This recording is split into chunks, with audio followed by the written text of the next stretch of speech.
pledges are an essential lifeline for the people of Yemen. اقوام متحدہ کے secretary general Antonio Guterres نے کہا ہے کہ یمن میں 7 سالہ سعودی جارحیت، محاصرے، فنڈنگ اور انسانی امداد کی کمی کے باعث لاکھوں لوگ تباہی کے دہانے پر پہنچ گئے ہیں۔ ان کا کہنا تھا کہ یمنی 7 سالوں تک موت، تباہی، خشک سالی، نقل مکانی اور قحط سے نبرد آزما رہے ہیں۔ Yemen may have receded from the headlines, but human suffering has not relented.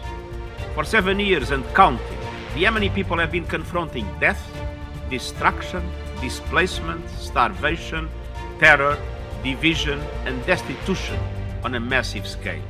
ان کا مزید کہنا تھا کہ آنے والے دنوں میں اشیاء خوردونوش صرف 80 لاکھ افراد کے لیے دستیاب ہے اور بڑے شہروں میں 40 لاکھ افراد کو صاف پانی کی فراہمی معطل ہو جائے گی۔ ان کا مزید کہنا تھا کہ 10 لاکھ خواتین اور بچیاں حفظان صحت کی سہولیات سے محروم ہو جائیں گی۔ یاد رہے اس سے قبل اقوام متحدہ کے انسانی امداد کے سربراہ مارٹن گریفتھس نے تقریباً 17 ملین افراد کے لیے $4.3 بلین امداد کی فراہمی پر زور دیا تھا۔ واضح رہے کہ اقوام متحدہ ہی کی رپورٹس کے مطابق یمن کے 31.9 ملین افراد میں سے 23 ملین افراد قحط سالی اور وباؤں میں مبتلا ہیں، اور اگر انسانی بنیادوں پر ان کی مدد نہ کی گئی تو یہ بحران پورے یمن کو اپنی لپیٹ میں لے لے گا۔ مگر اقوام عالم یمن کے معاملے پر بدترین منافقانہ طرز عمل اختیار کیے ہوئے ہیں۔